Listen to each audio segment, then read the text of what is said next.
प्यारे बच्चों, स्वागत है आप सभी का आपके अपने इस YouTube channel Champaran topper academy में। प्यारे बच्चों, आज के इस लाइव क्लास में हम लोग पढ़ने वाले हैं संस्कृत का सब्जेक्टिव क्वेश्चन, जो कि मेरे प्यारे बच्चों 19 नवंबर को होने वाले आप लोग का एग्जाम के लिए काफ़ी ज़्यादा इंपॉर्टेंट है। यह सेंटअप एग्जाम से ही आपको पता चलता है मेरे प्यारे बच्चों कि कैसे सवाल आता है। मेरे प्यारे बच्चों, आप लोग का ऑब्जेक्टिव का तो तैयारी बहुत ज़बरदस्त तरीका से हो रहा है और हो भी गया है मेरे प्यारे बच्चों, लेकिन सब्जेक्टिव के लिए मेरे प्यारे बच्चों बहुत ही अच्छे तरीके से हम लोग को पढ़ने वाले हैं, ठीक है ना। तो मेरे प्यारे बच्चों, आप लोग क्लास को ज़्यादा से ज़्यादा अपने सभी दोस्तों के पास शेयर कर दीजिए, ताकि आपके सभी दोस्त इस क्लास को देख पाएंगे मेरे प्यारे बच्चों, इस वीडियो को देख पाएंगे। और मेरे प्यारे बच्चों, आप सभी इससे पता चलेगा मेरे प्यारे बच्चों कैसे आप लोग का सवाल आप लोग का बोर्ड परीक्षा में आने वाला है। चलिए मेरे प्यारे बच्चों, तो देखिए मेरे प्यारे बच्चों, यह संस्कृत का मेरे प्यारे बच्चों आप लोग के लिए सबसे ज़्यादा इंपॉर्टेंट यह क्लास रहेगा, ठीक है ना। और सब्जेक्टिव क्वेश्चन से ही मेरे प्यारे बच्चों का पता चलता है कि हम लोग का क्या क्या सवाल आने वाला है, ठीक है ना। देखिए मेरे प्यारे बच्चों, कुल आप लोग का ना 16 सवाल पूछा जाता है आप लोगों से लघु उत्तरीय, ठीक है ना। लघु उत्तरीय कितना पूछा जाता है? कुल 16 आप लोगों से पूछा जाएगा, उसमें कुल 8 का जवाब देना है। और एक एक एक ना दो नंबर आप लोग का ना एक का जो सवाल होता है मेरे प्यारे बच्चों, 16 नंबर का कुल सवाल होता है। एक पर आप लोग का 2 नंबर मिलता है, ठीक है ना। तो चलिए मेरे प्यारे बच्चों, हम लोग क्लास को बिना किसी देर के स्टार्ट करते हैं। और देखिए, जैसे आप लोग का बोर्ड पैटर्न में आप लोग का सवाल रहता है ना, जैसे आप लोग का जो निर्देश दिया रहता है, आपका एक कोड भी रहता है उसके लिए, ठीक है ना। और आप लोग का पूर्णांक यहाँ पर दिया रहता है, सभी के सभी मेरे प्यारे बच्चों सिर्फ इसी प्रकार रहता है आप लोग का बिहार बोर्ड एग्जाम में भी, ठीक है ना। तो मेरे प्यारे बच्चों, ऐसे आप लोग का सवाल सबसे पहला कहता है कि निम्नलिखित में किन्हीं 8 प्रश्नों का उत्तर देना है। 16 सवाल है, 8 का जवाब देना है, और एक का सवाल 16 नंबर का रहेगा। अर्थात इस क्लास को करते हैं तो मेरे प्यारे बच्चों, आप लोग को पता चल जाएगा कैसे हम लोग को इस चीज का जवाब देना है, ठीक है ना। चलिए आगे बढ़ते हैं मेरे प्यारे बच्चों। सबसे फर्स्ट आप लोग का सवाल आ रहा है, क्या कह रहा है कि मृत्यु पर विजय कैसे प्राप्त किया जा सकता है। मेरे प्यारे बच्चों, मृत्यु पर विजय कैसे प्राप्त किया जाता है, तो आप लोग बताइएगा, ध्यान देखिए दीजिएगा। आप लोग को सब कुछ अच्छे तरीके से पता भी है, ठीक है ना। मृत्यु पर विजय मेरे प्यारे बच्चों कैसे प्राप्त किया जाता है, कि सबसे पहला सवाल है, विद्वान पुरुष अपनी अल्पज्ञता को स्वीकार कर दूसरों को अधिक ज्ञानी मानते हैं, और मेरे प्यारे बच्चों तथा इसी विचार को धारण कर मृत्यु को वश में कर लेते हैं, क्योंकि मृत्यु को पार करने का अलग कोई मार्ग नहीं है। मेरे प्यारे बच्चों समझिएगा, यह मेरे प्यारे बच्चों कह रहा है कि विद्वान जो पुरुष होते हैं ना, अपनी अल्पज्ञता स्वीकार करते हैं कि हम ज्ञानी ज्यादा नहीं है, और दूसरों को अधिक ज्ञानी मानते हैं कि भाई आप ही बहुत ज्यादा ज्ञानी है, आप ही बहुत ज्यादा जो करना है कर लीजिए ना। तथा इसी विचार को धारण कर मृत्यु को वश में कर लेते हैं, क्योंकि मृत्यु को पार कर पाना मेरे प्यारे बच्चों उसके लिए अलग कोई मार्ग नहीं है। अगला सवाल आपसे क्या कर रहा है कि पटना में प्रमुख दर्शनीय स्थल कौन सा है। मेरे प्यारे बच्चों, बहुत ही आसान सवाल है, आप लोग पाटलिपुत्र वैभव में पढ़े हैं, ठीक है ना। तो देखिए, यह मेरे प्यारे बच्चों पटना में संग्रहालय है, उच्च न्यायालय है, सचिवालय है, गोलघर है, तारामंडल, जैविक उद्यान, और मेरे प्यारे बच्चों मौर्य कालिका वेश और महावीर मंदिर, गुरुद्वारा आदि पटना के प्रमुख दर्शनीय स्थल हैं। मेरे प्यारे बच्चों, यह आप लोग के लिए बहुत ही ज्यादा इंपॉर्टेंट है। यह सवाल बहुत बार पूछा गया है, और मेरे प्यारे बच्चों सेंटअप में पूछा, अर्थात मेरे प्यारे बच्चों ये आप लोग का बोर्ड एग्जाम में भी पूछा जा सकता है, ठीक है ना।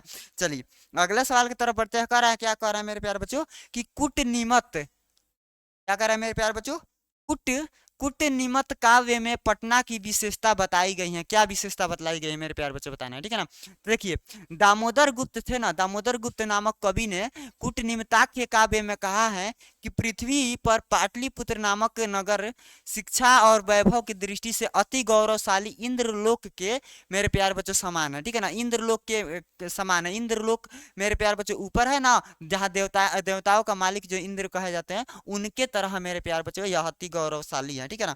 अगला सवाल क्या कर रहा है कि आलसी कौन है। मेरे प्यारे बच्चों क्या कर रहा है, आलसी कौन होता है, आलसी हम लोग किसे कहते हैं, आलसी का परिभाषा लिख देना, ठीक है ना। और मेरे प्यारे बच्चों ये ध्यान रखिएगा, यह सवाल कभी पूछा नहीं गया है, लेकिन मेरे प्यारे बच्चों सोचिए, यह बिहार बोर्ड के द्वारा आप लोग को ना जारी किया गया है। और मेरे प्यारे बच्चों यह सवाल कभी भी किसी भी एग्जाम में आगे आने वाले आप लोग एग्जाम में कभी भी पूछ सकता है, इसलिए इससे अपडेटेड रहिए आप लोग, ठीक है ना।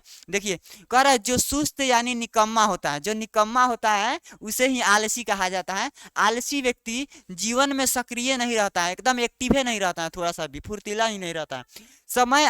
समय पर अपना काम नहीं करता है। अपना काम समय पर आप लोगों से अगर कह दिया जाए कि आप अपना टाइम टेबल बनाकर अच्छा से पढ़ाई कीजिए, तो वैसा वो लोग नहीं करता है। आलसी आलसी लोग वही होता है। इस स्वभाव के लोग काम से बचने के बहाने ढूंढते हैं या फिर अपना काम दूसरों से करवाते हैं, ठीक है ना। दूसरे से काम कराइएगा तो मेरे प्यार बच्चों आलसी कहाइएगा, खुद नहीं कीजिएगा, तो ठीक है ना। तो मेरे प्यार बच्चों यह आप लोग का चौथा नंबर सवाल था। अगला सवाल आपसे क्या कर रहा है, 5वां नंबर सवाल कर रहा है, बृहदारण्यक उपनिषद में क्या वर्णित है। मेरे प्यारे बच्चों बृहदारण्यक उपनिषद में क्या वर्णित है आप लोग बताइएगा। मेरे प्यारे बच्चों देखिएगा ध्यान से, ठीक है ना।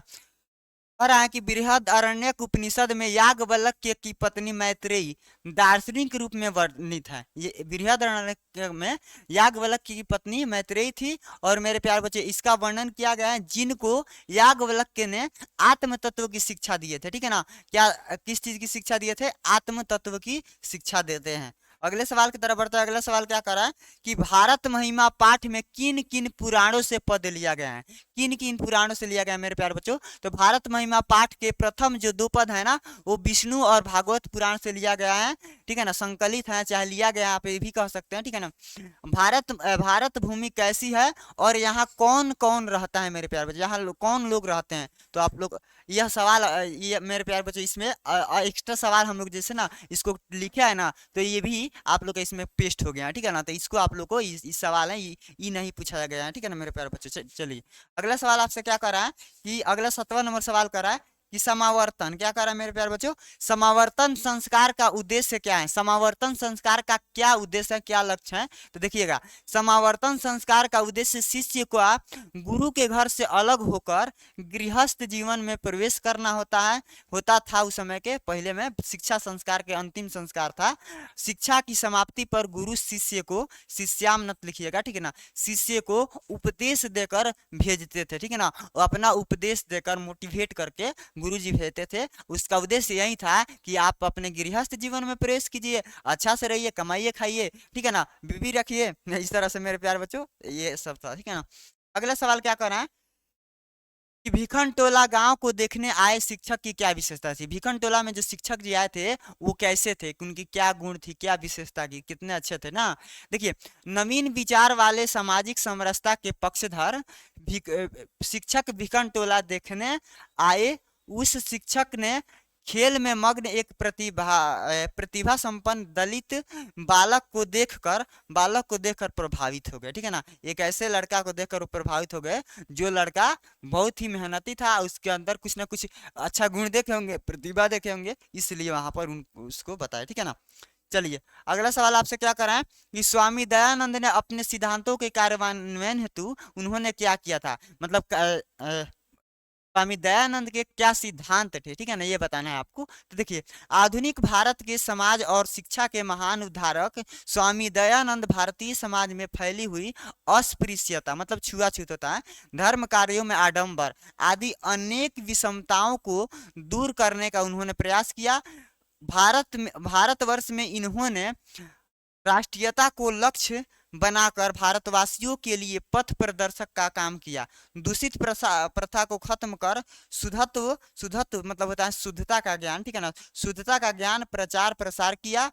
और वैदिक धर्म एवं सत्यार्थ प्रकाश नामक उन्होंने ग्रंथ की रचना कर भारतवासियों को एक नई शिक्षा नीति की ओर अभिप्रेरित किया, एक नई शिक्षा की ओर अभिप्रेरित किया उन्होंने, ठीक है ना। चलिए अगला सवाल आपसे क्या करना है, देखिएगा ध्यान से, मंदाकिनी का वर्णन करने में राम सीता को, देखिए सीता को किन किन रूपों में संबोधित करते हैं, किन किन रूपों में संबोधित करते हैं मेरे प्यारे बच्चों। तो कहिएगा परम पावनी गंगा की शोभा से वशीभूत राम सीता को इसकी सुंदरता का निरीक्षण करने के लिए अपने भाव प्रकट करते हैं, ठीक है ना, भाव प्रकट करते हैं कि हे सीते, हे सीते, हे प्रिय, हे विशालाक्षी मतलब होता है बड़ी बड़ी आंखों वाली, शोभने आदि से संबोधित करते हैं। ये याद रखिएगा, यहाँ से आपका ना सीता जी का बहुत सारे नामों से वो राम जी बुलाते हैं, ठीक है ना, अपने पत्नी को। तो ऑप्शन क्या यहाँ पर आपका यही आप लोग का आंसर होगा, ठीक है ना। अगले सवाल की तरफ बढ़ते हैं। अगला सवाल आपसे क्या कह रहा है कि व्याघ्रपथिक कथा कहाँ से लिया गया है, इसके लेखक कौन है तथा इससे क्या शिक्षा मिलती है। देखिए इसमें 3 सवाल आ जा रहा है, ठीक है ना। अगर इसको अच्छा से याद रखिएगा तो आप लोग का ऑब्जेक्टिव भी अगर कहीं पूछा जाए ना तो आप बता दीजिएगा। देखिए तो यहाँ पर व्याघ्रपति कथा जो है ना हितोपदेश ग्रंथ से मित्र लाभ खंड से ली गई है।